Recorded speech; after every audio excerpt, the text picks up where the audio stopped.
Bueno, les damos la bienvenida, todos unidos por amor, con Dios, Jesús y Kardec. Somos el Centro Espírita Rutas de Luz. Entonces les damos la bienvenida para el día de hoy. Iniciamos la actividad. Ya hoy también iniciamos un nuevo mes, 1 de julio, y vamos a iniciar con la oración a cargo de nuestra hermana Ingrid Gómez. Buenas tardes para todos. Bueno, en este momento vamos a cerrar nuestros ojos. Los invito a unir nuestros pensamientos para elevarlos en una oración a nuestro amado Padre Celestial, dándole gracias infinitas por las bendiciones que nos has dado hasta el día de hoy, Padre.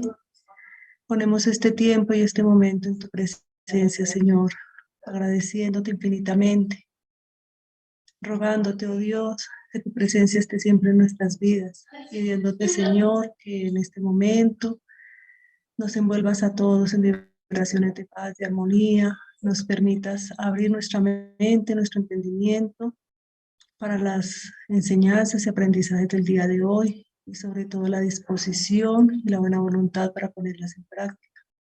Te suplicamos, Dios, que envuelvas a Johnny para que tenga un verbo fluido y para que esté inspirado en este día con este tema tan valioso y tan importante de llevar a cabo.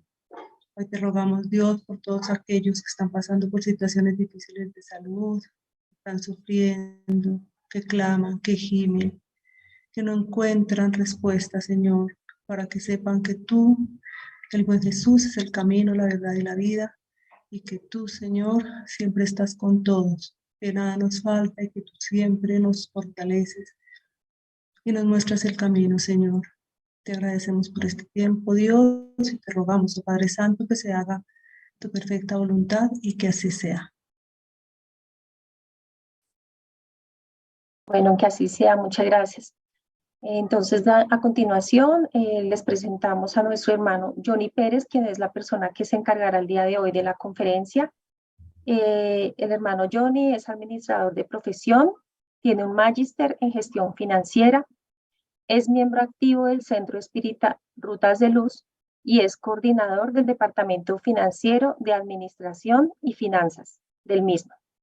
A su vez es delegado de la Federación Espírita de Cundinamarca, la FEC, ante Confecol, y también participa como asesor en el departamento administrativo del mismo. El tema para el día de hoy: ¿cuántas veces debo perdonar? Entonces le damos la palabra al hermano Johnny Pérez y solicitamos la colaboración de todos los asistentes a nivel virtual para que cerremos el micrófono y sea más fluida la comunicación, y las preguntas que se presenten las dejamos para el final vía chat, o pues los que están en el Centro Espírita, pues ya se les dará la palabra. Entonces, bienvenido, Johnny, y te damos la palabra. Muy buenas tardes para todos los presentes acá en el Centro Espírita. Les agradecemos que estén aquí. Es muy importante también tener la energía física cerca a nosotros. Es bueno estar como expositor físicamente, no solamente virtualmente. Y es bueno también sentir la presencia del mundo espiritual en este momento, sentir las vibraciones. Entonces la asistencia al Centro Espírita es muy importante. También saludamos a los que se encuentran desde el aula virtual que nos presta Zoom, y también saludamos a aquellas personas que no se conectaron en vivo, pero que más adelante van a ver esta conferencia. Espero que pues sea de su agrado y de mucho aprendizaje. La idea es, siempre lo he dicho, analizar cada uno de los conceptos, interiorizarlos, aprender. Si considero que llega, pues tratar de aplicarlos. Si considero que no, pues dejar un mensaje. Refutar no está mal. Y si hay alguien que tiene una inquietud, pues lo podemos dejar en el chat o esperamos al final para hacer las preguntas. Hoy el tema, pues es un tema, se podría decir que es sencillo de decir, pero difícil de aplicar. Y ya empezaremos a ahondar el por qué. Así como está esta imagen, es como si yo tratara de dibujar mi misma mano. A veces, ¿se podrá o no se podrá? Entonces, la pregunta es, ¿cuántas veces debo perdonar? Como si cumpliendo una cantidad específica nos exoneráramos de tan difícil acción.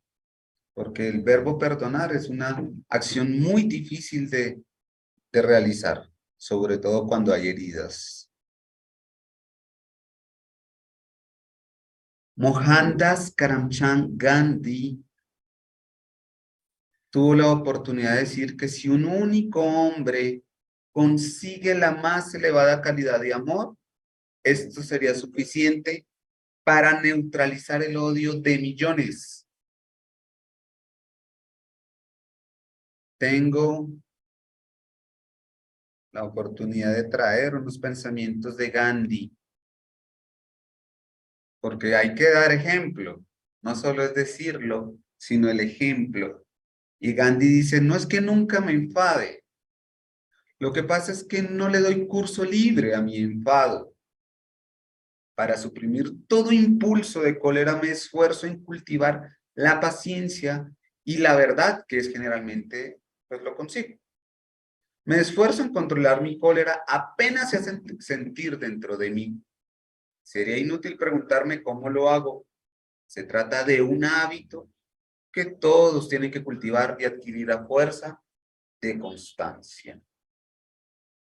Este mensaje que deja Gandhi se parece mucho al mensaje que deja Allan Kardec a través de la doctrina espírita cuando dice que el espírita se reconoce por sus esfuerzos. El espírita no es espírita porque leyó la codificación espírita. Eso significa que es un estudiante de la doctrina espírita. Pero el verdadero espírita se reconoce por esos esfuerzos que asume para mejorarse, para ser mejor que ayer, para que hoy yo sea mejor que ayer y mañana mejor que hoy. Y Gandhi dice, cuando yo siento enfado, lo que hago es retenerme. Él practica algo que se denomina la ahimsa, que traducido es la no violencia. La no violencia no consiste en amar a los que nos aman. La no violencia comienza a partir del instinto en que amamos a los que nos odian. Conozco perfectamente las dificultades de este gran mandamiento del amor. Pero no pasa lo mismo con todas las cosas grandes y buenas. Lo más difícil de todo es amar a los enemigos. Pero si queremos llegar a ello, la gracia de Dios vendrá a ayudarnos a superar los obstáculos más temibles. Y fue así que en su primera frase, él pudo liberar a la India y a Pakistán del yugo del reino británico. Libertó a su patria, a su país, a través de la no violencia, que traducido es el amor. Este hombre maravilloso que vemos aquí quiso derribar el apartheid.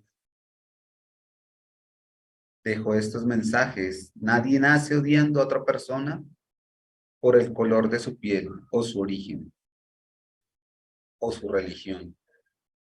La gente tiene que aprender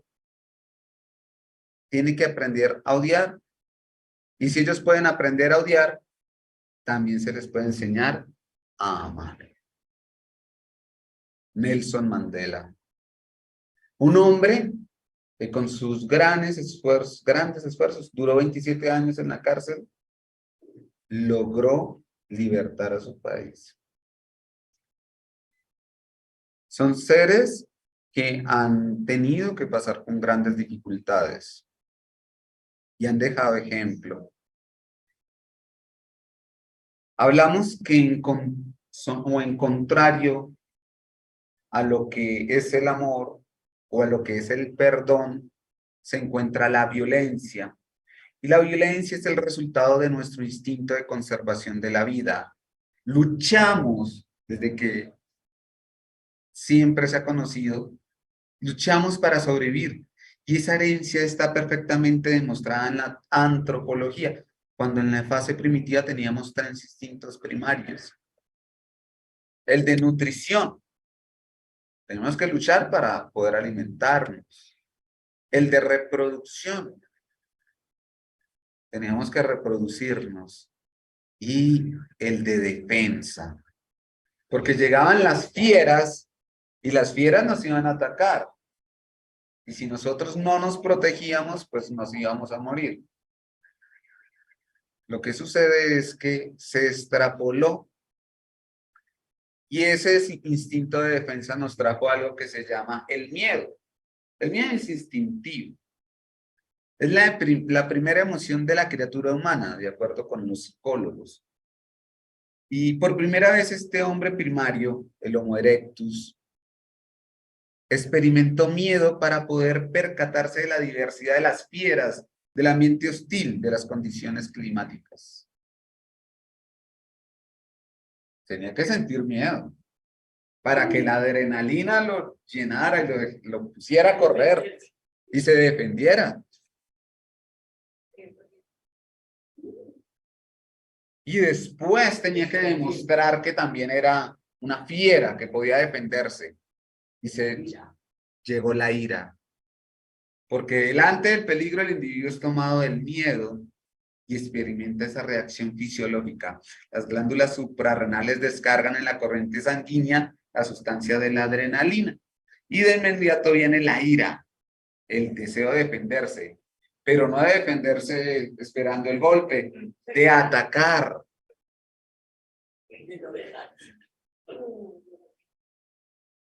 Y el último de esas emociones es el amor. El amor ha llegado posteriormente en la edad de la razón, en el periodo del Homo sapiens sapiens, cuando ya tenía discernimiento. Y lo encontramos en la naturaleza cuando el lobo o la loba lame a su cachorrito. Y así también nacen los felinos. Ya en el instinto está el instinto maternal. Y está el sentimiento. Hay un esfuerzo que debemos hacer desde nuestra antropología de convertir la violencia a el amor. Porque la violencia es el resultado de ese estado primitivo, que el amor debe venir a sustituir. Entonces, históricamente,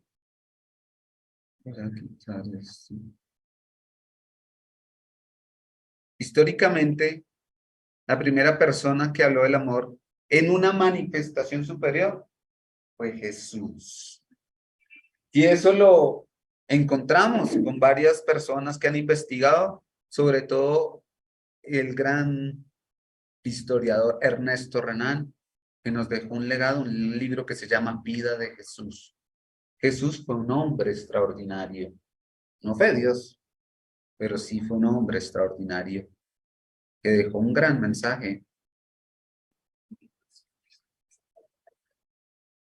Siddhartha Gautama Buda también dejó sus mensajes y otros sabios de la antigüedad dejaron sus mensajes muy parecidos al mensaje de amor de Jesús.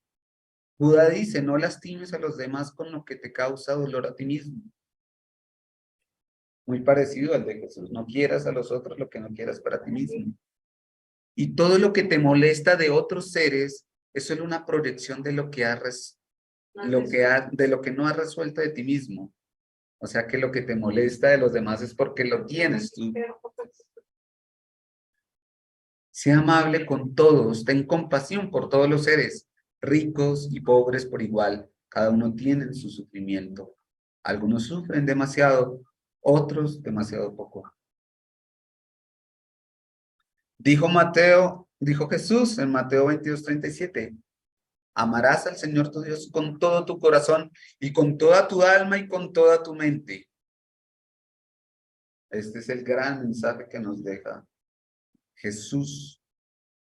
Y así que todas las cosas que quisierais que los hombres hiciesen con vosotros, así también haced vosotros con ellos, porque esta es la ley y los profetas.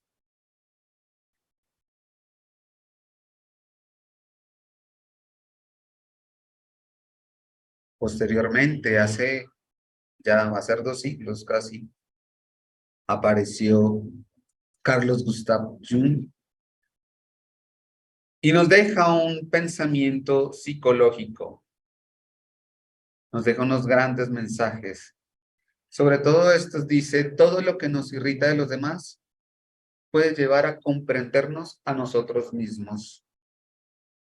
Realmente cuando nosotros sentimos una aberración hacia alguien, es porque sencillamente esos sentimientos que tenemos nosotros no los queremos dentro de nosotros, pero está entre nosotros. Por eso a nosotros nos queda más fácil pensar, porque pensar es difícil. Por eso mucha gente juzga. Blaise Pascal en el siglo XVII tuvo ocasión de decir que la humanidad estaba en una encrucijada de solución difícil. Dijo que de un lado estaba el l'esprit de logique o l'esprit de géometrie, es decir, es un espíritu de lógica, de matemática, de la razón. Y del otro lado está el espíritu de manifestación de gentileza, l'esprit de l'intellect, de amabilidad, de amor. Y surgen esas dos como distanciándose. Y necesitamos que haya una unión, una unificación. Por eso va a aparecer el perdón, porque el perdón se encuentra instalado en la doctrina de Jesucristo. Y no estoy hablando, o no estamos hablando acá del Jesucristo de las religiones, sino el Jesús que nos trajo toda esa comprensión de lo que era el amor. Hoy debemos encarar el perdón como una propuesta de salud mental, que nos beneficia a nosotros, de salud emocional, de salud física. Por ello la psicología del perdón es la consecuencia natural de la ley del amor. Voy a contar acá la historia que me trajo me ha conmovido realmente esa historia. Esta historia es de Luz Dari Landazuri, colombiana. La comentó en un encuentro que se llamó Voces de Paz, en la que estuvo el Papa Francisco de Asís en Colombia. Ella cuenta que en el 2012 la explosión de una bomba puesta por los guerrilleros me destrozó una pierna. Fue una situación muy difícil porque pues no poder movilizar su pierna fue complicado para ella. La metralla me provocó decenas de heridas en el cuerpo. De aquel momento recuerdo los gritos de la gente y la sangre por todas partes. Y me pongo yo en el lugar de ella, de la situación tan difícil que se estaba presentando. Pero lo que más como que me arruga el corazón es cuando ella dice que le aterrorizó fue ver a su hija de 7 meses cubierta de sangre, con muchos trozos de vidrio incrustados en su carita. Yo, dice ella, víctima de esa violencia insensata, al principio experimenté rabia y resentimiento, pero después descubrí que si difundía odio, creaba aún más violencia. Comprendí que dentro de mí y a mi alrededor había heridas más profundas que las del cuerpo.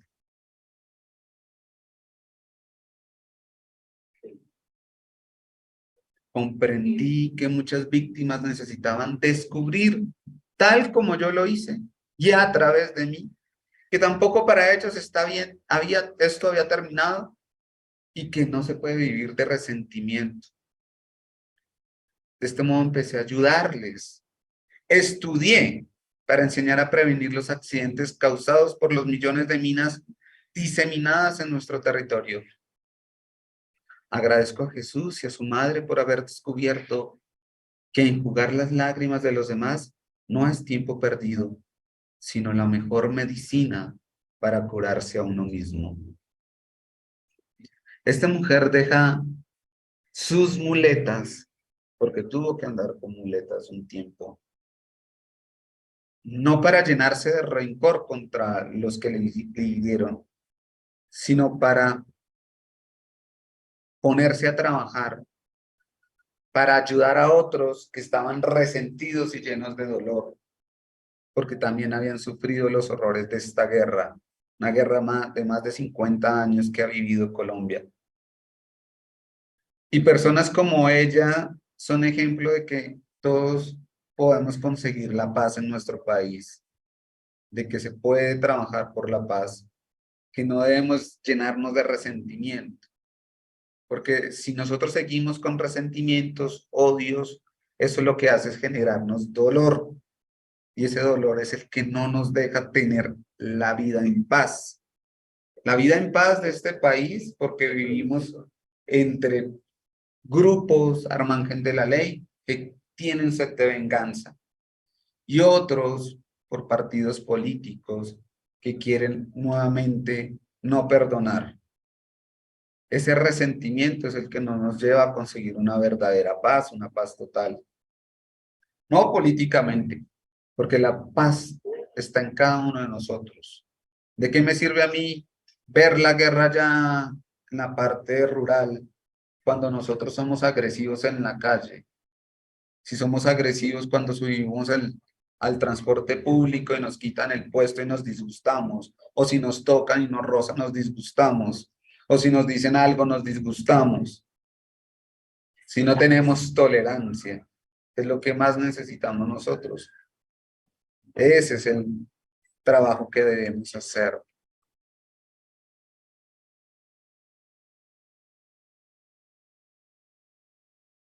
Y traigo la historia de Simón Wiesenthal, porque Simón Wiesenthal trabajó mucho para sí mismo y para otros para lograr justicia. Él es una persona que fue judía y estuvo en varios campos de concentración, terminando por estar en Mauthausen, en Austria.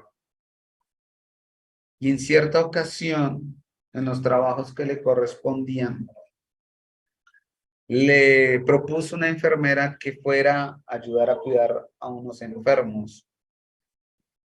Y tenía que pasar por unos campos de ese campo de concentración.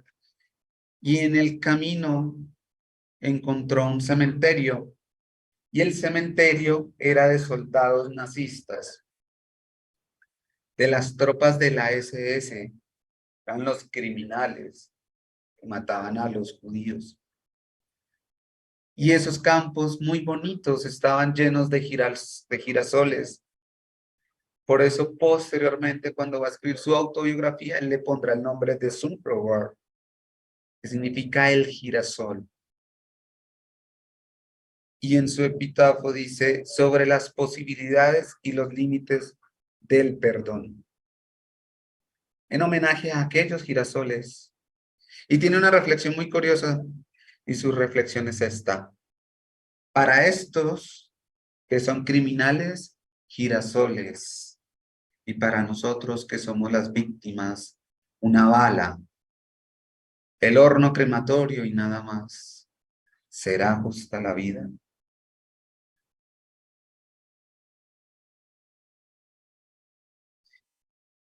Y Simon Wiesenthal va conducido por la enfermera hasta un lugar donde hay muchos pacientes y hay un ambiente muy desagradable. Él va hasta un muchacho de 22 años que está todo cubierto de ataduras y que está prácticamente muriéndose.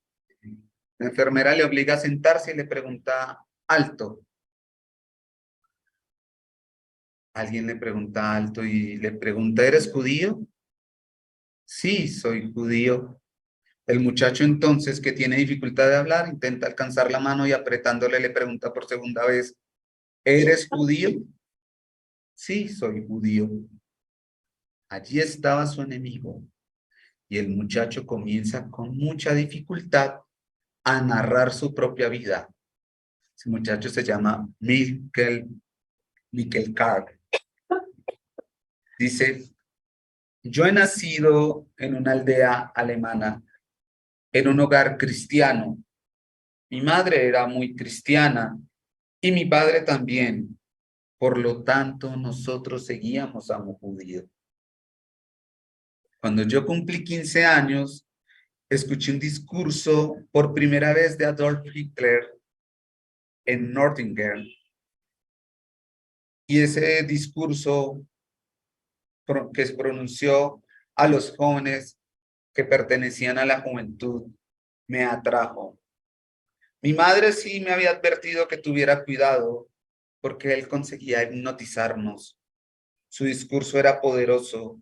Hablaba de una raza superior, de una raza que gobernaría el mundo, donde nosotros estuviéramos y provocáramos el odio, el rencor, que demostráramos nuestro poder, porque después todo resultaría de la nada. Y yo a los 15 años me fasciné por el discurso de Hitler y entonces adopté el comportamiento de la juventud a la que pertenecía. A los 17 años he resuelto a dedicarme a las tropas espías para poder perseguir a los judíos y así poder exterminarlos en Alemania, en los países conquistados y posteriormente en el mundo. Era muy difícil para un muchacho narrar su dificultad.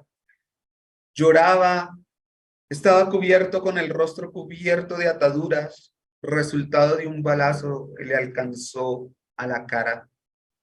Y en ese momento él se para y dice, tengo recuerdos maravillosos y terribles de aquel periodo de persecución a los judíos, pero se quedó en mí un recuerdo imborrable cuando cercamos a una aldea y trajimos a la plaza 3.300 judíos. Eran niños, ancianos, personas saludables. Y él dijo el nombre del local. Entonces Simon tuvo un choque. Él conocía aquel lugar, aquella aldea. Nosotros reunimos a todos a ellos en una casa de madera de 3 pisos. Cerramos las puertas e incendiamos la casa.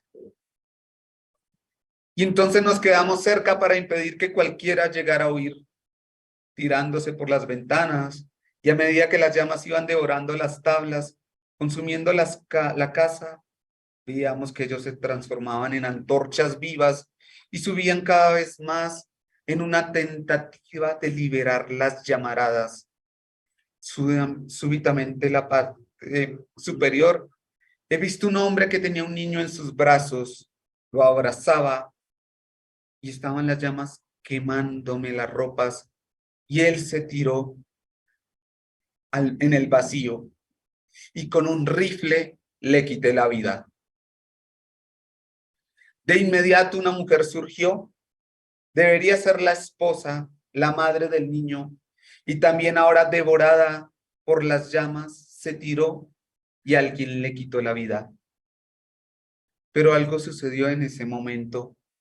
He visto a un muchacho de 14 años que ahí buscaba una solución.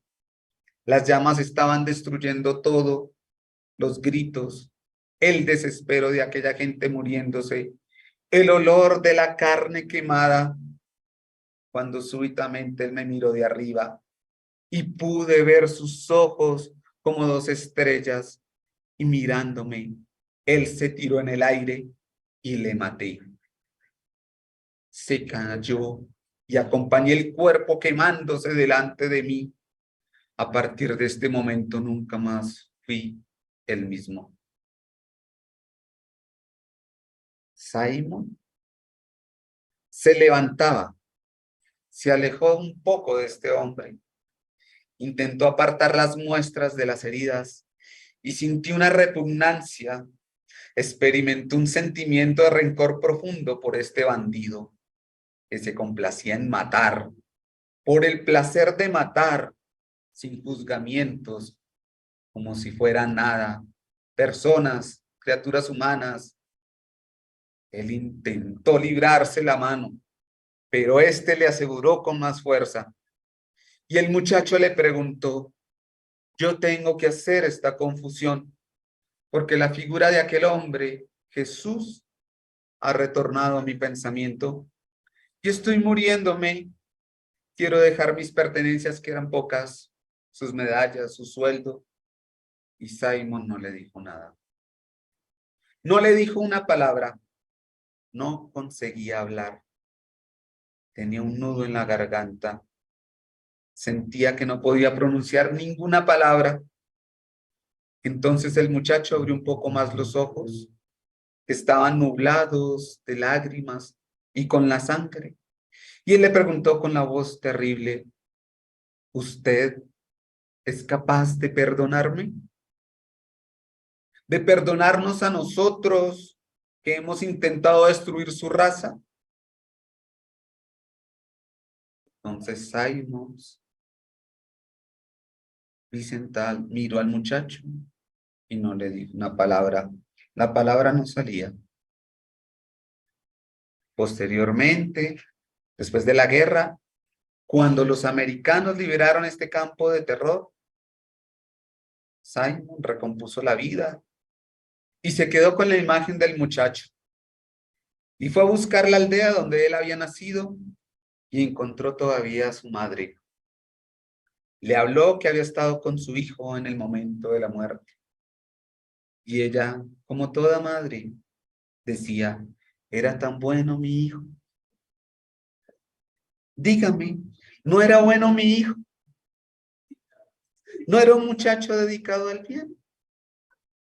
¿No era tierno y dulce? Y él no le dijo nada.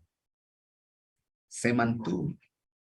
Le entregó las pertenencias del muchacho y no le dio una palabra. Entonces, Simon Wiesenthal recompuso su familia, creó una organización para perseguir a aquellos nazistas que habían perseguido a su familia y a millones de judíos. Aquellos cobardes que en el momento de testificar su creencia huyeron. A él se debe encontrar a Adolf Eichmann en Buenos Aires, Argentina, y con la fuerza secreta de Israel conseguirlo transferir a ese criminal que era responsable de casi 1.000.000 de muertes, porque era encargado de conseguir los transportes para llevar a los judíos a las cámaras de gas. Entonces consiguió llevarlo en una audaz aventura desde Argentina a Tel Aviv. Y ese criminal fue sometido a un tribunal, fue ahorcado en nombre de la justicia humana. Pero tengo que hacerles una pregunta. Si ustedes fueran Simon Wiesenthal, ¿habrían perdonado? Es una cuestión que cada uno debe contestar en su mundo íntimo.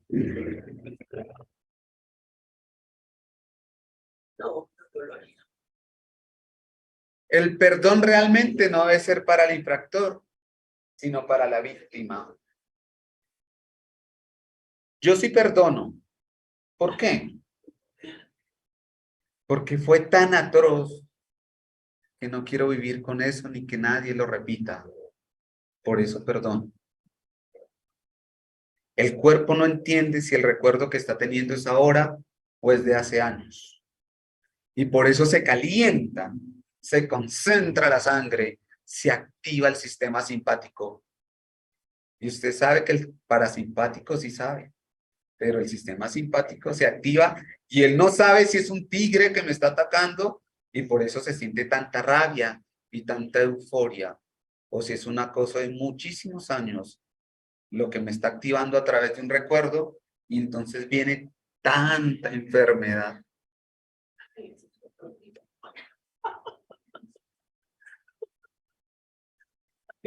¿Qué sentimiento experimentan después de la muerte aquellos a quienes hemos hecho mal en la tierra?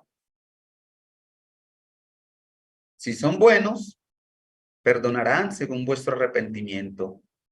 Si son malos, pueden guardar resentimiento y a veces hasta perseguiros en otra existencia. Dios puede permitirlo por vía de castigo.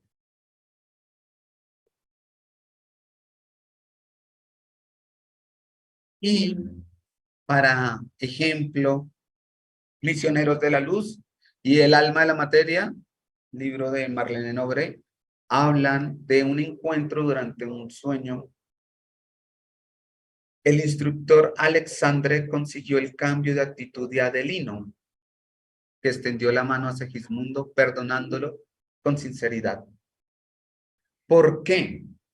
Porque si alguien conoce la historia, Segismundo había matado a Adelino en la vida anterior. Segismundo no podía ver a Adelino, le tenía temor, se aterraba de verlo.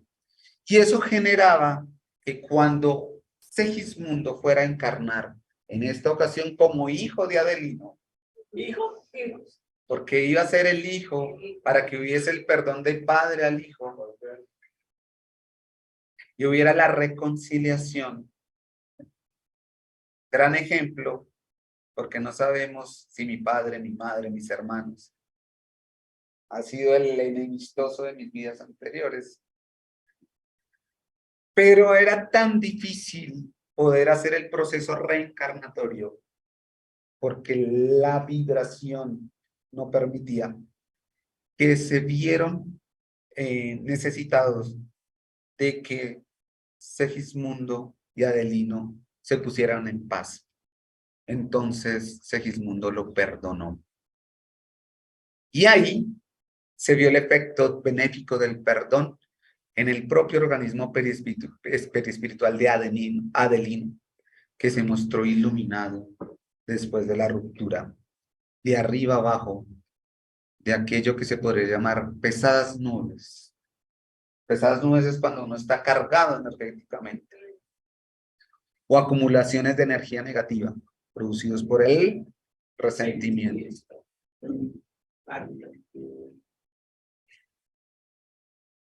Traje este mensaje de la fe, porque la fe es la madre de la esperanza y de la caridad. Y si yo no tengo fe en el perdón, pues es muy difícil poder perdonar.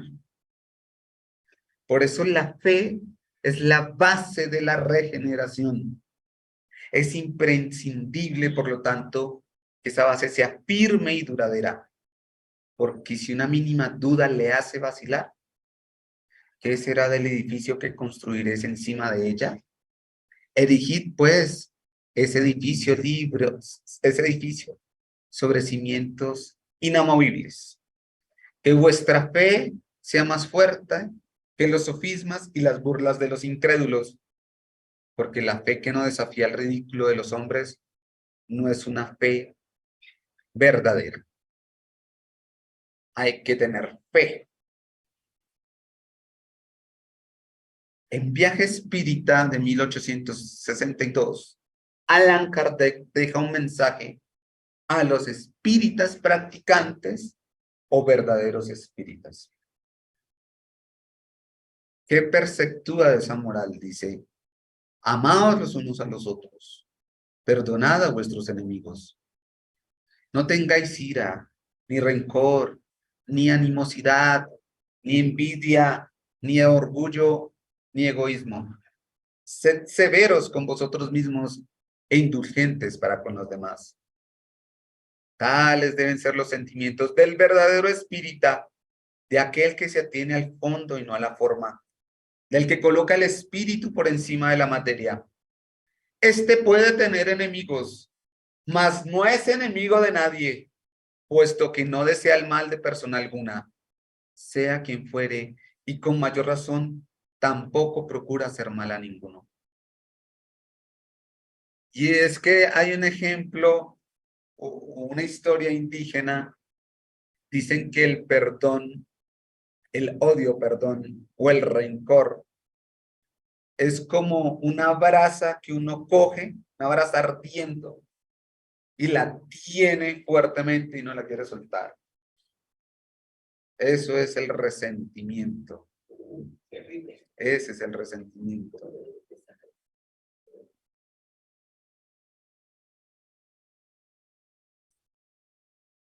Tus pecados te son perdonados, dijo Jesús. ¿Qué podrían significar estas palabras? El espiritismo las explica. Nos enseña, por medio de la ley de la pluralidad de las existencias, que los males y las aflicciones de la vida suelen ser expiaciones del pasado y que sufrimos en la vida presente las consecuencias de las faltas que cometimos en una existencia anterior. Así será hasta que hayamos pagado la deuda de nuestras imperfecciones, pues las existencias son solidarias unas con otras. Este es el claro ejemplo de la ley de reencarnación, pero también de la ley de causa y efecto. ¿Por qué estamos sufriendo? Porque también tenemos dolencias. En la oración dominical decimos, Señor, perdónanos nuestras ofensas, como perdonamos a los que nos han ofendido. Si el culpable no pudiera esperar perdón alguno, no haría falta pedirlo. Pero esta perdón es sin condición. Es una gracia, un indulto puro y sencillo del merecido castigo. No. La medida de este perdón está subordinada al modo con que habremos perdonado. Es decir, que si no perdonamos, no seremos perdonados. Eso está en el cielo y el infierno, en la doctrina de las penas eternas. Reconciliarse con los adversarios. Se sabe que la muerte no nos libera de nuestros enemigos. Los espíritus vengativos persiguen muchas veces con su odio más allá de la tumba aquellos contra quienes conservaron su rencor. Por esa razón, el proverbio que dice, muerto el perro se acaba la rabia, es falso cuando se aplica al hombre. El espíritu malo espera que aquel a quien quiere mal se encuentre encadenado a su cuerpo y de ese modo disponga de menos libertad, a fin de atormentarlo más fácilmente y perjudicarlos en sus intereses o en sus afectos más preciados. Y ahí es donde aparecen las obsesiones, incluso las subyugaciones.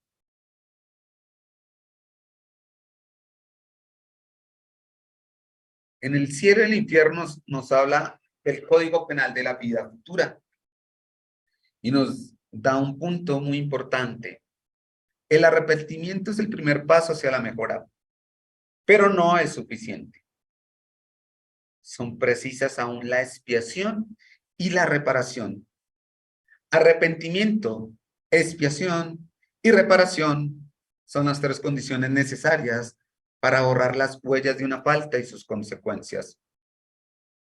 El arrepentimiento endulza los dolores de la expiación, puesto que da la esperanza y prepara los caminos de la rehabilitación, pero solo la reparación puede anular el efecto destruyendo la causa.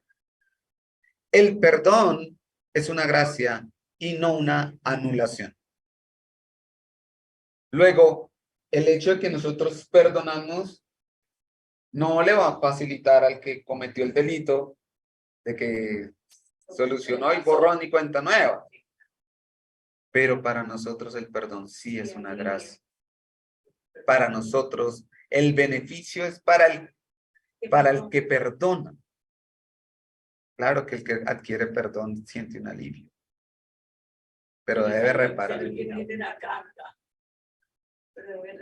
En el libro El cielo y el infierno está en el capítulo 2, Espíritus felices, la historia de un médico ruso dice él, el espíritu, sin duda estáis lejos de la perfección, pero vuestro ardor en propagar las sanas doctrinas, en sostener la fe de los que os escuchan, en predicar la caridad, la bondad y la benevolencia, aun cuando se porten mal con vos, la resistencia que hacéis a vuestros instintos de cólera, que podría satisfacer tan fácilmente contra los que os afligen o desconocen vuestras intenciones, viene felizmente a neutralizar lo que tenéis de malo. Y sabedlo, el perdón es un poderoso contrapeso. Es un mensaje que nos deja este espíritu.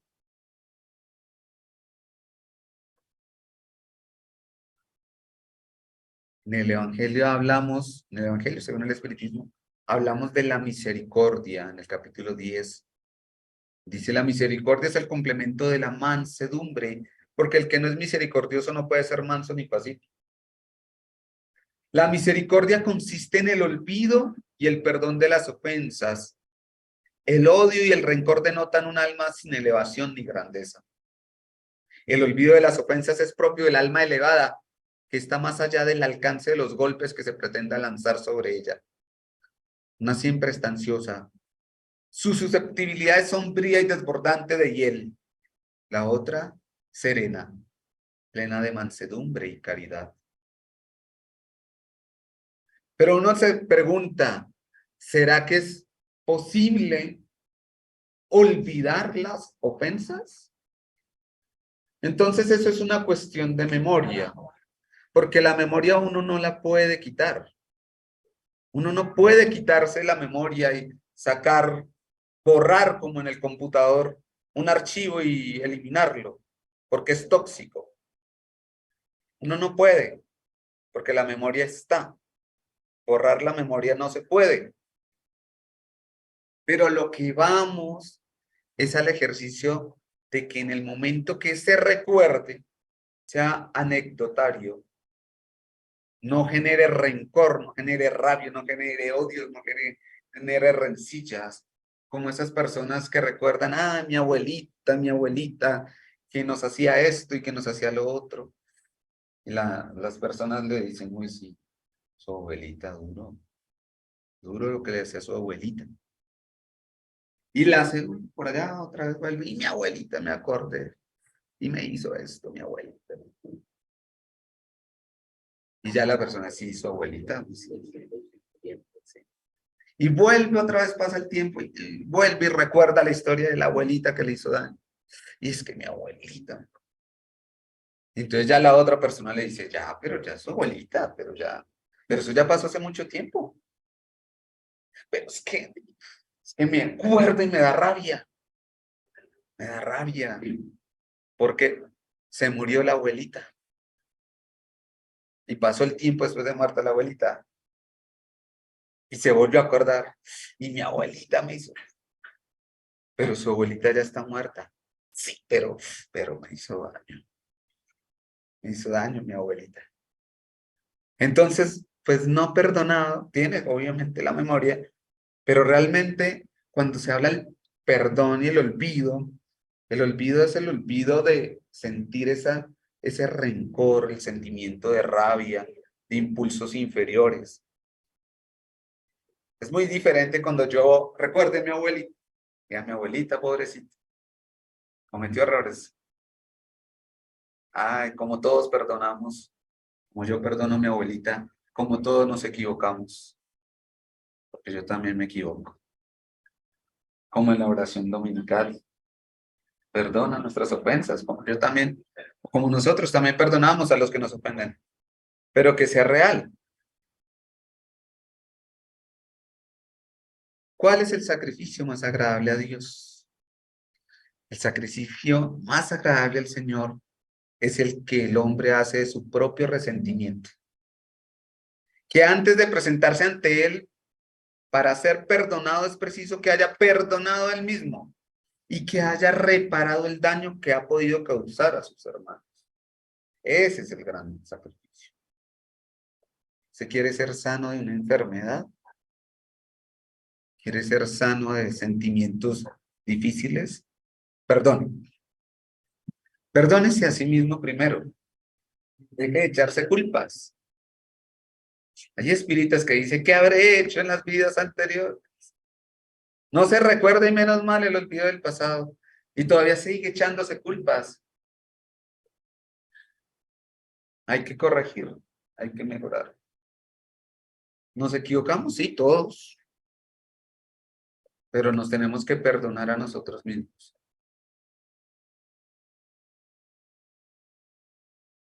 Porque para juzgarse a sí mismo sería preciso que el hombre pudiera verse en un espejo, transportarse en cierto modo fuera de sí, a fin de considerarse como otra persona y preguntarse, ¿qué pensaría yo si viese hacer a otros lo que yo hago? Pero nos queda más fácil juzgar a los demás que a nosotros mismos. Cuando Jesús dijo, el que esté sin pecado, que le arroje la primera piedra, habla que la reprobación de la conducta ajena puede tener dos motivos: reprimir el mal o desacreditar a la persona cuyos actos se critican. Para Dios, la única autoridad legítima es la que se apoya en el ejemplo que ella misma da del bien. Yo puedo juzgar y reprimir el mal, porque uno no puede dejar que el mal se enseñoree. Mal visto estaría. Hasta Gandhi decía, yo no puedo permitir que el reino británico nos tenga sometidos. Y al contrario de lo que se pensaría, nosotros no nos dejamos matar porque sí. Porque la no violencia o el amor traducido, la no violencia es tener fortaleza, no tener miedo, tener virilidad y ser capaz de mirar frente a frente a su enemigo y no permitirle que nos haga más daños, pero sin rencores, sin dolor, sin esos dolores que generan el odio y los remordimientos. Por eso el Evangelio nos habla que debemos tener indulgencia, y la indulgencia no ve los defectos del prójimo, o si los ve, evita hablar de ellos o divulgarlos. Por el contrario, lo oculta o los oculta con el fin de que solo ella los conozca. Y la malevolencia los descubre, siempre tiene a manos una excusa plausible, formal, para disimularlos. Y no de aquellas que con la apariencia de atenuar la falta la hace resaltar con pérfida maestría. Finalmente, estas personas lo que hacen es humillar a los que están perdonando. Y eso realmente no es un perdón. En la ley de justicia, amor y caridad, que está en el libro de los Espíritus, pregunta cuál es el verdadero sentido de la palabra caridad, tal como la entendía Jesús. Y dice benevolencia para con todos, indulgencia con las imperfecciones de los otros y perdón de las ofensas. O sea que si queremos ser caritativos, tenemos que perdonar. Y en 887 Jesús dijo también, amad a vuestros enemigos. Y el amor a nuestros enemigos no es contrario a nuestra naturaleza, a nuestras naturales tendencias, y no proviene la enemistad de falta de simpatía entre los espíritus. Y responde el mundo espiritual, es indudable que no se puede tener a los enemigos un amor tierno y apasionado. Jesús no quiso decir eso. Amar a los enemigos es perdonarles y devolverles bien por mal. Así nos hacemos superiores a ellos, mientras que con la venganza nos situamos por debajo de ellos. En Caracteres del Hombre de Bien, 918, pregunta Allan Kardec, ¿qué señales dan a conocer en un hombre el progreso real que ha de elevar a su espíritu en la jerarquía espírita? Y entre tantos de esos caracteres que ustedes pueden leer en el libro de los Espíritus y consultarlos en la 9:18, dice que el verdadero espírita no es vengativo. A ejemplo de Jesús, perdona las ofensas para no recordar más que los favores, porque sabe que se le perdonará como haya perdonado. Respeta, en fin, en sus semejantes todos los derechos que dan las leyes de la naturaleza, como le gustaría que le fueran respetados a él.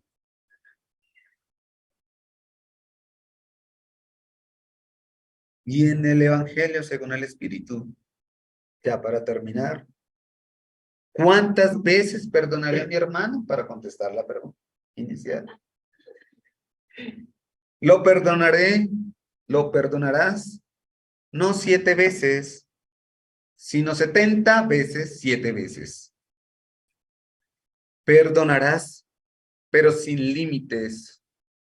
Perdonarás cada ofensa que se te haga.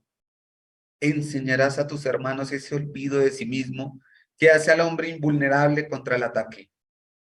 Los malos procederes y las injurias. Serás dulce y humilde de corazón. Y nunca medirás tu mansedumbre. Esa es la forma o las veces que debemos perdonar. Gracias.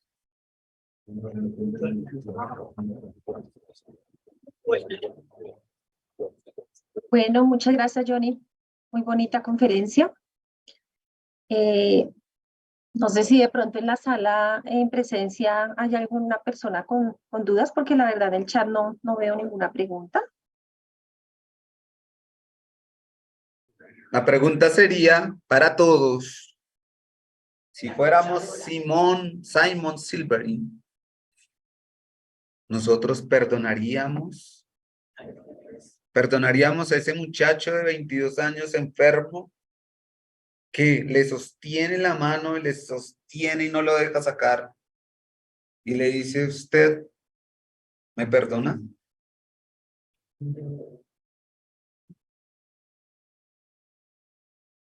Esa es la pregunta que debemos contestarnos a nosotros mismos. Acá abiertamente, ¿no? Contestémonos nosotros, ¿perdonaríamos? ¿Perdonaríamos a los guerrilleros que le dejaron la niña llena de vidrios y de metralla en la cara a la hija de Luz Dari? ¿Perdonaríamos?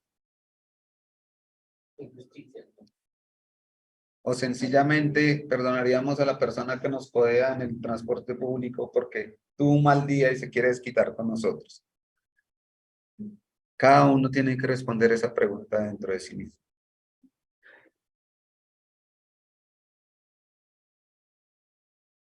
Bueno, muchas gracias, Johnny. Creo que no hay preguntas, aparte de la que tú nos haces. Bueno, entonces para continuar, le damos la palabra a don Germán Telles, el director de nuestro centro espírita, Rutas de Luz.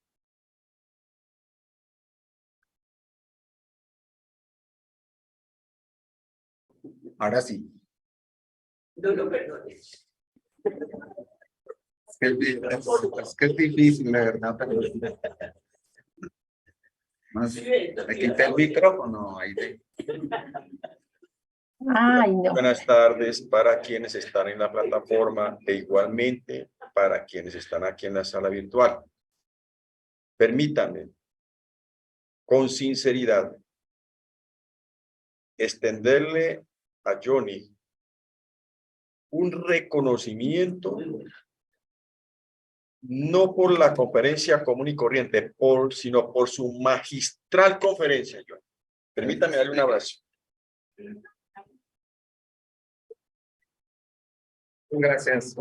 Lo he escuchado muchas veces, pero hoy ha dado una conferencia magistral. Y felicitaciones, John. De nuevo, felicitaciones. Bien. Johnny nos habló, bueno, muy iluminado. Permítame solamente decir lo siguiente. La doctrina espírita, en sus 5 libros, que conforman la codificación del maestro Allan Kardec, encontramos en el libro de los espíritus la palabra perdón 17 veces. En el libro de los mediums, una vez. En el Evangelio según el Espiritismo, 139 veces la palabra perdón.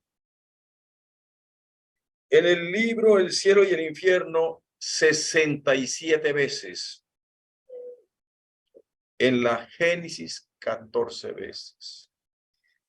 Para un total de 238 veces citando la palabra perdón. Luego, los estudiantes de la doctrina espírita no tenemos disculpas para decir que no tenía idea qué era el perdón. No tenemos disculpa. Y eso nos debe de llevar a reflexionar sobre toda la enseñanza que nuestro querido Johnny nos trajo en esta tarde. El perdón, dice Emmanuel, a través de Chico Cándido Javier, que es el hijo sincero del amor. Reflexionemos sobre ello. Y perdonar es no sentir deseos de venganza. Es en ese orden de ideas que nosotros, los estudiantes de la doctrina espírita, debemos de pensar. Y Johnny dijo algo muy delicado, y eso lo digo yo acá. ¿Estamos dispuestos nosotros a perdonar a aquel que le cegó la vida a nuestro hijo?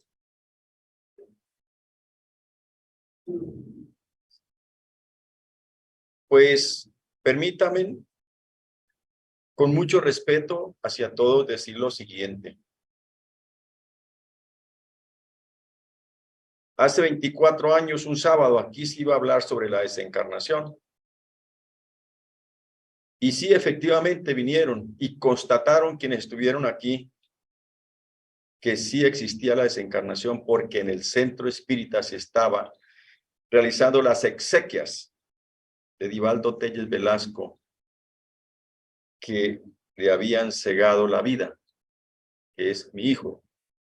Y recuerdo que decía lo siguiente en las diferentes intervenciones que hice al lado del ataúd de mi hijo, y decía que si yo supiera quién fue el que le cegó la vida a mi hijo Divaldo, y hacía un pare para que la gente pensara en sí. Yo creo que muchos decían, si este señor supiera quién fue el que le cegó la vida a su hijo, lo mataría a pellizcos. Y decía, si yo supiera quién fue el que le cegó la vida a mi hijo, le extendería la mano, lo abrazaría con sinceridad y le diría, te doy lo que no le pudiste dar a mi hijo, el amor. Y entonces muchos dijeron de que yo estaba loco, que cómo era posible que enseñara eso en el centro espírita, las disertaciones que hacía, que yo estaba loco y se me había corrido un tornillo por el dolor del asesinato de mi hijo. Y a eso se debe de que, es decir, sea feliz. No hay nada que me amarre ni que me amargue. Y de ahí entonces, es una invitación para todos. Nació el Hogar Infantil Ruta de Luz para educar niños en la parte moral, para que no hayan delincuentes. Esa es la razón del Hogar Infantil Ruta de Luz. Y el Hogar Infantil Ruta de Luz nació por un derramamiento de sangre, nació por el dolor de una familia y nació como nuestro querido Johnny nos explicó de esa señora que la bomba le hizo tanto daño a su hijita y se dedicó únicamente ¿a qué? A servir. Y esa es la razón de ser del Hogar Infantil Rutas de Luz. Esa es la razón de ser. Entonces, para todas y todos, muchísimas gracias. De nuevo, Johnny, un fuerte abrazo. Mucha paz para todos, que estén muy bien.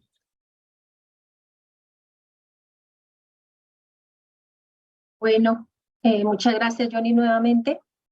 Y para continuar, entonces ahora le damos la palabra a nuestra hermana Ingrid Gómez.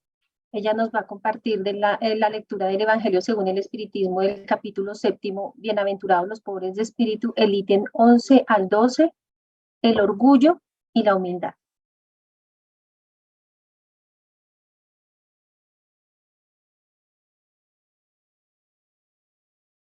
Le damos la palabra a Ingrid.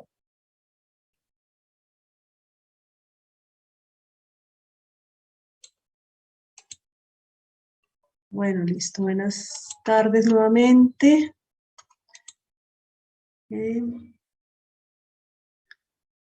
Vamos a colocar las diapositivas.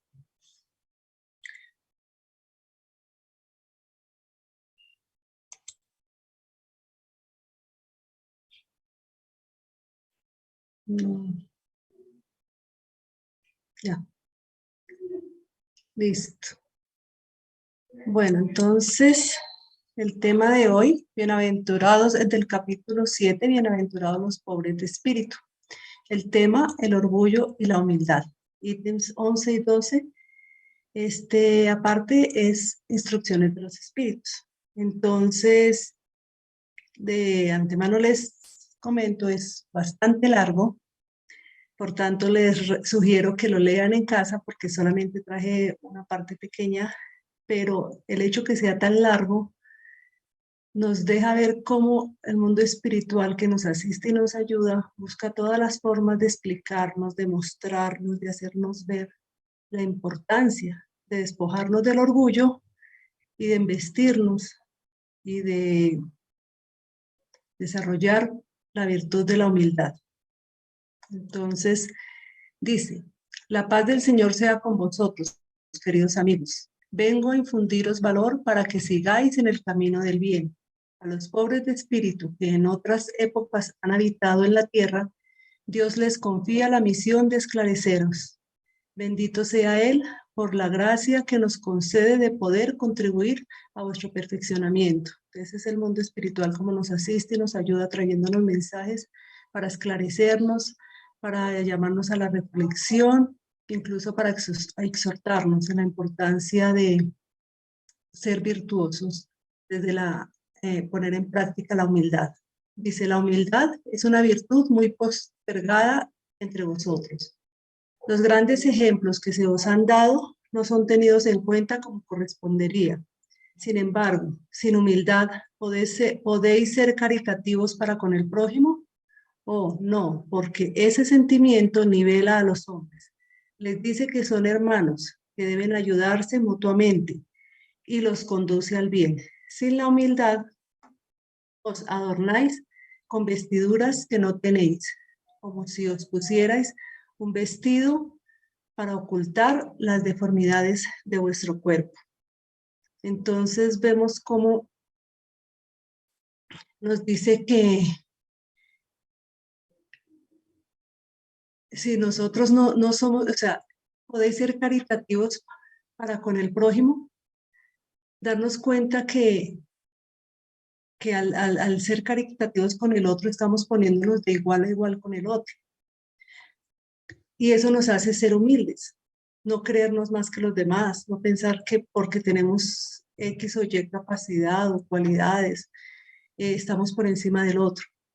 Y el que nos sintamos todos en igualdad de condiciones independientemente, en igualdad de condiciones a nivel moral, como personas, como seres humanos, independientemente de las condiciones, esto nos hace ser humildes, nos hace desarrollar esa virtud porque sabemos que todos somos iguales y no nos necesitamos disfrazar o ponernos algo encima para mostrarnos o dejarnos ver que somos mejor que el otro.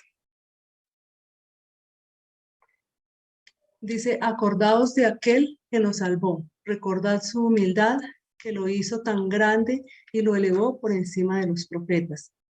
Entonces, aquí nos decían varios apartes de aquellos que tenían esos vestidos elegantes, esas túnicas, esos castillos, y que se creían mucho más que los demás, que decía que yo cómo voy a ser igual a este andrajoso que está aquí pidiendo limosna. Y nos explican en el libro por qué nos hace a nosotros pensar que en algún otro momento no estuvimos en ese mismo lugar, que nos hace pensar que por tener ese lujo sobre nosotros no somos igual que el otro, y cuando nos despojemos de esa ropa, el cuerpo es exactamente igual, la sangre es igual, la química no ha demostrado que el que tiene más dinero o más capacidades o más poder tenga una mejor sangre que el otro. Entonces nos deja ver que todos somos iguales y que ante los ojos de Dios, eso es lo que vale. Lo que vale ante los ojos de Dios no son las cualidades materiales o lo que tengamos aquí en la tierra, sino precisamente esas virtudes que tenemos, porque cuando vamos al mundo espiritual, las virtudes es lo que pesa, no las cosas materiales que tenemos aquí. Y en esta parte también la Cordain, que es el hermano que nos trae esta enseñanza, le hace como un homenaje a una pobre mujer que dice que pobre tú, que estás aguantando hambre con tus hijos, pasando necesidades y dificultades, y que se conservan esa humildad, que después ella va a tener su recompensa. Y también le dice a una doncella que no se sienta triste porque ve a otros con lujos y en fiestas, que mantenga la humildad, porque ellos, aunque los vea muy sonrientes y muy en fiesta, también tienen tristezas, también tienen sufrimiento, también tienen dolor. Realmente no tienen nada que envidiarle, tanto pobres como ricos, todos pasamos momentos difíciles también, pero eso nos hace ver que no hay diferencia entre unos y otros, independientemente de las cosas materiales, que como lo dice en el misma parte, esas cosas materiales no nos dan el pase a una vida eterna mejor, donde podamos recibir de pronto allí, sí, por merecimiento, esa paz o esa felicidad, o satisfacer esas necesidades que realmente tenemos, que solamente se van a lograr es a través de la virtud que desarrollemos, en este caso pues que habla de la humildad. Dice, el orgullo es el terrible adversario de la humildad. Si Cristo prometía el reino de los cielos a los más pobres, se debe a que los grandes de la tierra se imaginan que los títulos y las riquezas son recompensas, acordes con sus méritos, y que su esencia es más pura que la del pobre. Es como lo decía antes, creen que por tener más o por ser ricos son mejores que los que no tienen la capacidad económica. O imprégnate de humildad.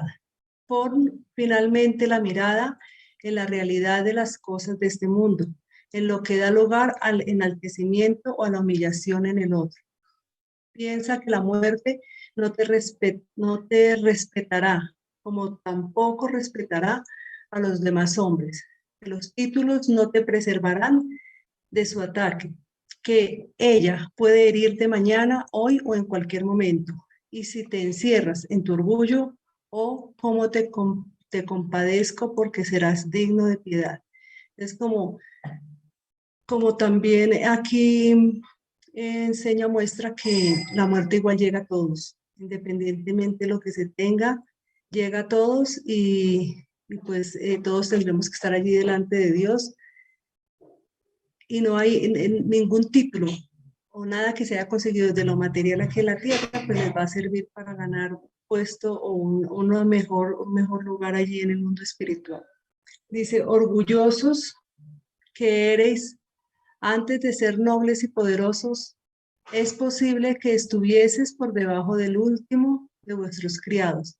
Inclinad pues vuestras altivas frentes, pues Dios puede bajarlas en el momento en que más las levantéis. Todos los hombres son iguales en la balanza divina. Todas las virtudes los distinguen ante Dios. Todos los espíritus son de una misma esencia y todos los cuerpos son modelados con la misma arcilla. Entonces aquí, como decía antes, les recuerda que pudo haber sido en otra existencia esa persona humilde, ese que está pidiéndole limosna, pues esclavo, pudo haber sido él en otra existencia y que ya no lo recuerda. Pero también le dice que Dios, así como les da cosas materiales a muchos, en algún momento puede castigarlos y bajarles esa altivez. Y tanto aquí en la tierra, en la misma existencia en la que están, como también puede darse que en una nueva existencia tenga que vivir a estar en el lugar de quien hoy está pasando necesidades, en una próxima puede venir en esa situación. Entonces, tengamos o no tengamos, siempre tener esa humildad, no creernos más que el otro por lo que tengamos o por lo que seamos, o por lo que creemos que somos, porque de hecho pues todos somos iguales delante de Dios. Entonces está el ejemplo del rey Apolonio, el Lázaro, que mendigaba las boronas de la mesa, el otro tenía todo, un castillo, lujos, trajes, y cuando desencarnaron, de nada le sirvió ese lujo al rey, que estaba igual expuesto delante de Dios como lo estaba Lázaro. Lázaro recibió su recompensa allí, su consuelo, pues esta imagen es simplemente una forma de mostrar cómo él en el mundo espiritual pudo recibir asistencia. En cambio, el rey, como dice la enseñanza, llegará el llorar y el crujir de dientes. De pronto no va a estar en un infierno físico porque no existe, pero sí su conciencia le estará reclamando, le estará haciendo pasar por un estado de culpa por no haber cumplido, por no haber dado buen uso de lo que tenía cuando estaba aquí en la tierra y haber ayudado al pobre, y en cambio haber sido orgulloso y de pronto tal vez en vez de ayudarlo haberlo humillado. Dice: reflexionad, hermanos y amigos míos, que la voz de los espíritus conmuevan vuestro corazón, vuestros corazones. Sed generosos y caritativos, sin ostentación, es decir, hacer el bien con humildad, que cada uno derribe poco a poco los altares que habéis erigido al orgullo. En una palabra, sed verdaderos cristianos y alcanzaréis el reino de la verdad. El mensaje de la Cordain. Y aquí cuando dice él que derribar los altares, porque allí también hace referencia cuando estaban los fariseos, cómo llevaron a Jesús a la cruz por el orgullo. El orgullo y por la misma soberbia que le da, era un hombre humilde, entonces esa humildad les hacía resaltar más ese orgullo y esto hace que lo llevaran a la cruz. Y también recuerdan en el momento en que Moisés, en la época de Moisés en el monte, mientras él estaba allí, todo el mundo con el oro creó un ídolo. Entonces, por eso dice que derriba de ese altar que le tenemos al orgullo, como que lo tenemos como un ídolo, y que más bien seamos humildes, que más bien seamos caritativos, generosos, sin echarle en cara a nadie, sino con esa generosidad, con esa bondad que no humilla, sino que enaltece al ser que recibe. Entonces, en este mensaje es del apóstol, del obispo. Dice: hombres, ¿por qué os quejáis de las calamidades de vosotros mismos, que vosotros mismos habéis acumulado sobre vuestras cabezas? Habéis despreciado la santa y divina moral de Cristo. No os asombréis, pues, de que la copa de la iniquidad haya desbordado por todas partes. El malestar se generaliza. ¿A quién acusar sino a vosotros mismos, que sin cesar procuráis aniquilaros unos a otros?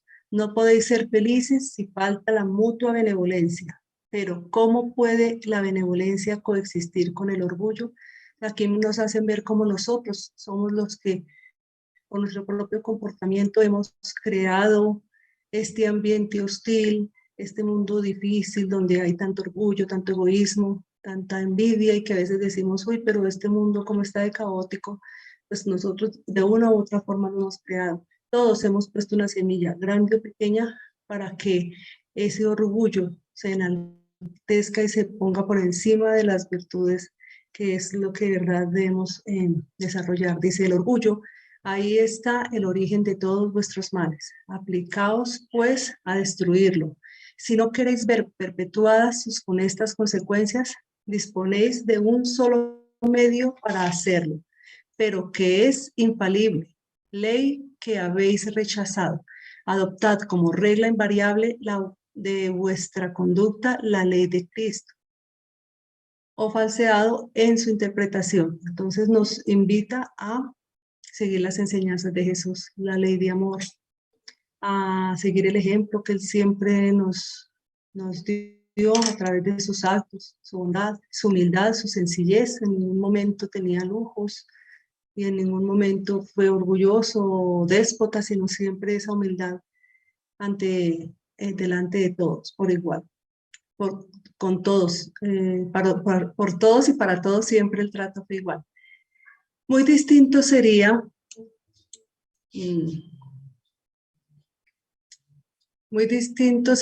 la opinión general fustigara al vicio dorado tanto como el vicio andrajoso, pero el orgullo es indulgente para con todo lo que lo adula. Siglos de codicia y de dinero, diréis sin duda, no obstante, ¿por qué habéis permitido que las necesidades materiales prevalezcan sobre el buen sentido y la razón? ¿Por qué quiere cada uno elevarse por encima de su hermano? La sociedad sufre hoy las consecuencias de esa situación.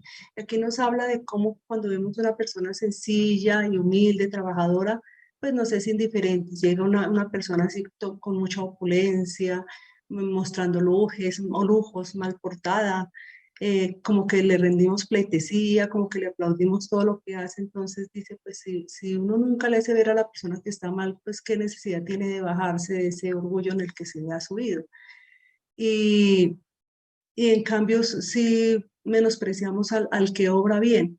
Muchas veces por eso dice que nosotros hemos construido lo que vimos, porque en nuestro comportamiento reforzamos a veces el mal comportamiento que tienen los otros en lugar de hacerles caer en cuenta amorosamente que están equivocados y no seguir el ejemplo y no darles la importancia que ellos mismos están pidiendo para que así su orgullo no crezca y se den cuenta que están obrando mal. No olvidéis que ese estado de cosas constituye siempre una señal de decadencia moral. Cuando el orgullo llega al límite es indicio de una caída próxima, porque Dios castiga siempre a los soberbios. Aquí están las almas de los que ya viven en la tierra, de los que ya no viven en la tierra, que vienen a convocarte al cumplimiento de tus verdaderos deberes. Te dirán que en el más allá, el más grande es quien ha sido el más humilde entre los pequeños de este mundo. El que más ha amado a sus hermanos será también el más amado en el cielo.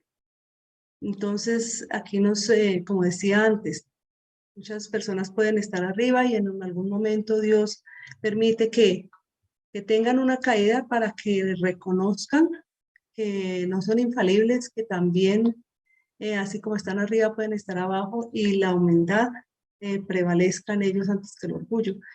Y también nos hace ver la importancia de obrar bien, ¿no? De seguir el ejemplo de Jesús, que nos enseñó a poner en práctica la ley de amor en todas las formas. Y así nos dicen, en el mundo espiritual, cuando lleguemos, el más pequeño, el más humilde será el más grande.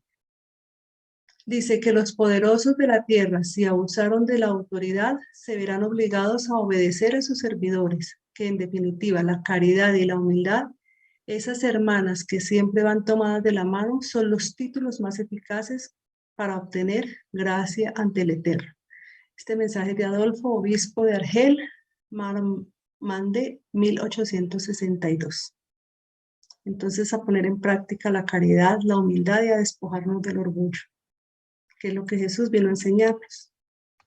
Muchas gracias. Bueno, Ingrid, muchas gracias por tan bonita lección el día de hoy. Ahora le damos paso a Germán Junior. Nos va a compartir la presentación para la actividad del próximo sábado, 8 de julio.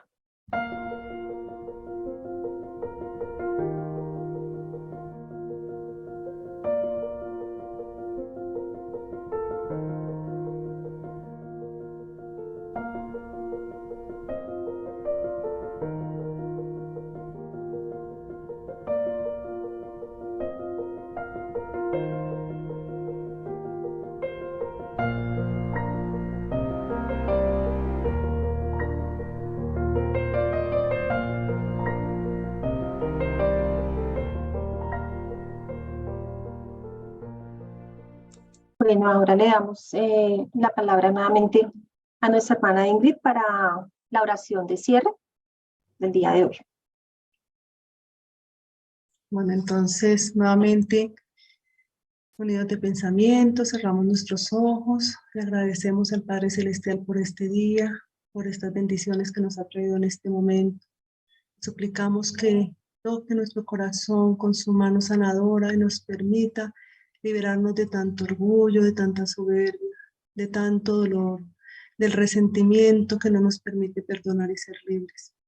Te agradecemos, Señor, porque tú eres un Dios bueno y amoroso. Ponemos de nuestra parte, nos ponemos delante de tu presencia, Señor, sabiendo que tú nos puedes sanar y que el esfuerzo que hagamos, Señor, la voluntad que dispongamos también en nuestro corazón, se abonará para que el camino, esa tierra, esa patria prometida, esa paz, esa armonía que tanto deseamos, que así como hemos traído oscuridad con nuestros pensamientos, con nuestras vibraciones de odio, de resentimiento y de orgullo, podamos traer luz para que haya un manto de amor en este planeta. Gracias te damos, Señor, infinitas por cada uno de nosotros, por este momento, por cada oportunidad, Dios. Te suplicamos que nos bendigas a todos los seres de esta tierra, Señor. Te damos gracias por todos los seres espirituales que nos asisten. Te suplicamos tu bendición para todos aquellos seres desencarnados que sufren, para que también sean esclarecidos. Te alabamos y te bendecimos hoy una vez más, Señor, agradecidos en el nombre de Cristo Jesús, y que así sea. Bueno, que así sea. Y nuevamente muchas gracias para Johnny, para Ingrid, para todos los asistentes directamente en el Centro Espírita y para todos los que se conectaron por el medio virtual y especialmente a todos nuestros hermanos del mundo espiritual que sabemos que estamos muy bien asistidos. Entonces, un feliz sábado y muchas gracias para todos y que Dios les bendiga.